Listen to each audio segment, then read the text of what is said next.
So I have the pleasure of introducing our first speaker.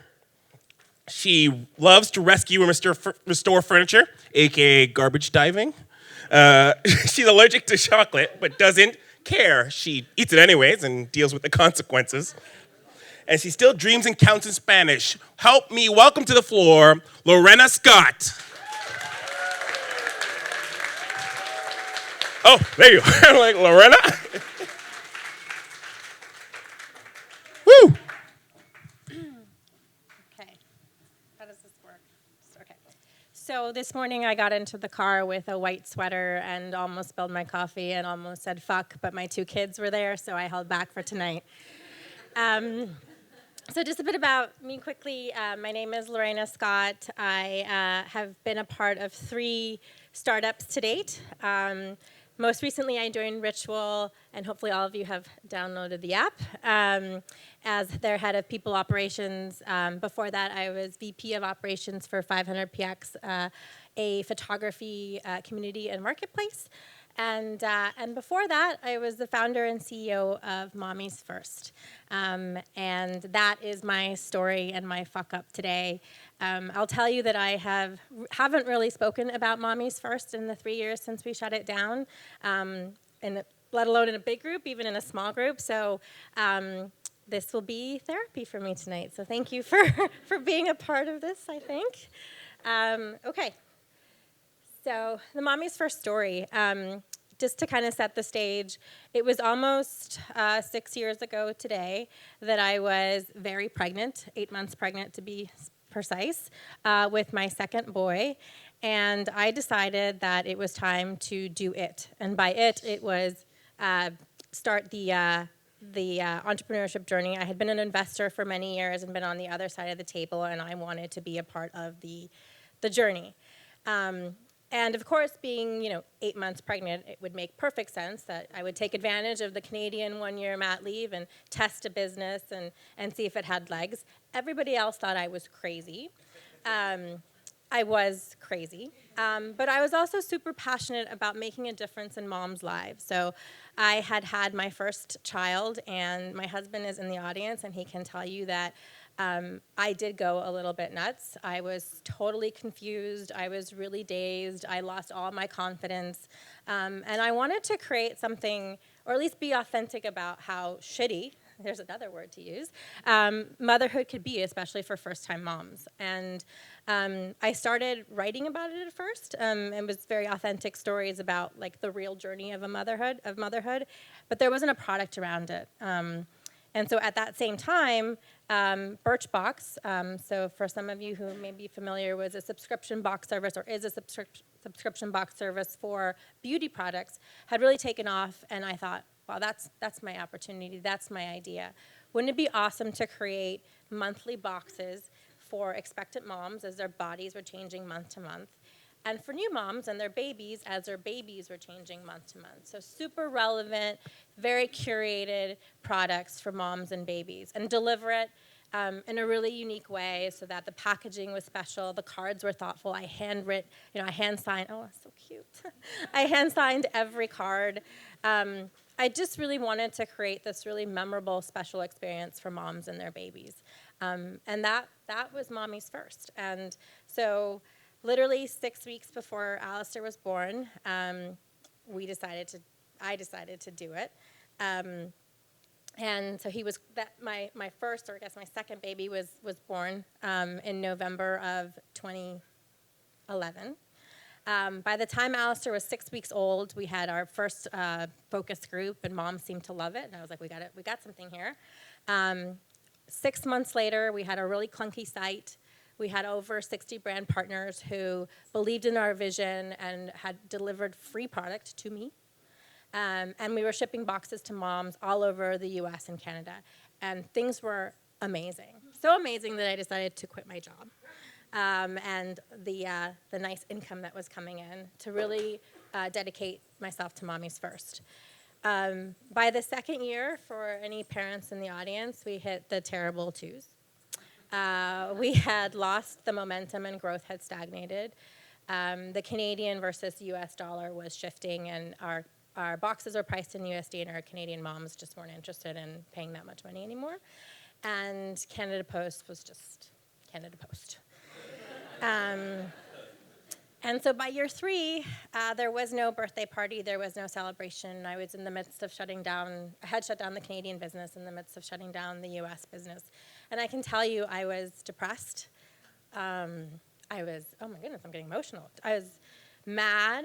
I was just disappointed in myself because I had never really failed. And my ego was really bruised. And so these are, kind of looking back now, these are my biggest fuck-ups.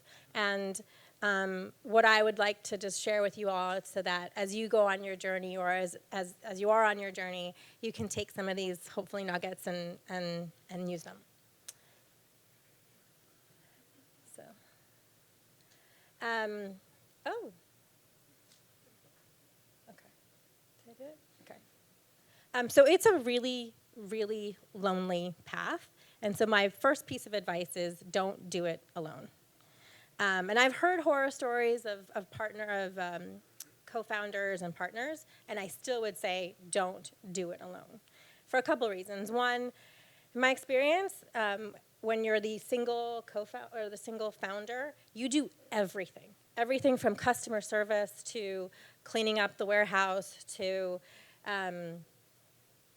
finance to accounting to strategy to BD, and really there's not enough time in the day. There's not enough time in the day when you have a team of 5, let alone just one person. And I think the second most important reason I would say don't do it alone is the emotional, I'm not doing a very good job flipping, is the emotional burden. So for me, I was faking it most of the time. I was faking it that things were going super well. I was faking it that we were super big when we weren't that big. And I just didn't have anyone to share that with, both how to strategize, but also just to like cry. And my husband, who's amazing, took the bulk of my anger, but I don't really recommend that unless you have a very resilient husband. And so you just want to find someone that you can be super real with, who really gets what you're going through, and who can complement your skills. So I definitely would have benefited from having someone who was a CTO or a technical background or somebody with a marketing background. But even if you can't find those super complementary skills, find a partner. Find a partner. So my second fuck up was that I just envisioned that the product and our business, oh my gosh, 3 minutes, would be a super straight line, like this-ish. And it wasn't. It was more like this. And then we went off-roading.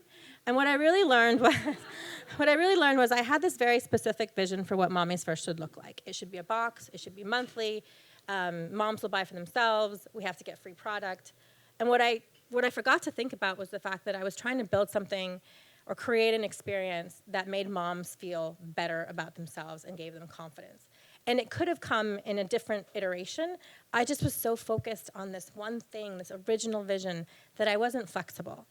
And some people will call it pivot. For me, it's just remembering at your core why you started the business and what customers really care about and what matters to them. And what really mattered was the thought, the sentiment, the sheer fact that somebody was thinking about a mom and they could open up something beautiful. And it would have been a great gifting business. And I totally missed it, just because I wanted to do it in the way I originally thought about it. And I do regret that, for sure.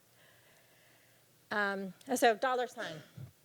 We are here to make money. Well, most of us are here to make money through our startups. And so I didn't have an advisors. I didn't have a board. And so it wasn't until one night I went out for coffee, and on the back of a napkin, talking to a friend, we did the math. And the math was, I pay this much for a box, I pay this much to pick, pack, and ship, and holy shit, that's my margin. And I still have to cover my fixed costs of a warehouse and people. And I very, very too late realized that the unit economics of the business didn't work. And so what I would say to everyone is do the math and figure out if your business model is viable. And as you pivot, as you change, as you shift, continue to do that math. The irony is that I was an investor and I lived in Excel for 10 years before that, and I didn't do the math. Big fuck up. Here's my little picnic. And then my last, I guess, piece of feedback or lesson learned is invest in marketing. I didn't have a marketing background, and so I was still in my head, I was still trying to do some math, which is, what is the ROI? This doesn't make sense.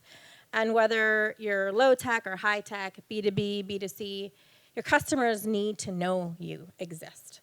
And by failing to invest the dollars or finding out from an expert how to measure ROI and determine if you're making the right investments in marketing, you can change the growth trajectory of your business. You can scale.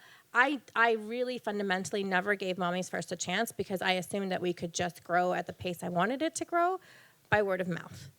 And so I wish I had taken some of those resources against marketing dollars. And so that is the kind of, for me, it's find a partner, do the math, pivot or evolve with your business, listen to your customers, and invest in marketing. And I was thinking about how to close on a somewhat positive note. Thank you for this therapeutic experience. And I genuinely did not think that I would ever find a job after I closed down MommiesFirst. My husband reminded me that I didn't think anybody would want me because I had failed. And what I have learned is that people really do value failure. And what doesn't, it's trite, but what doesn't break you really does make you stronger. I feel like my career evolution has shifted fundamentally from always coming back to the startup world because I believe in it. I believe in making a difference. And I think my fuck-ups allow me to make a really great difference. So thank you for this, and have a great night.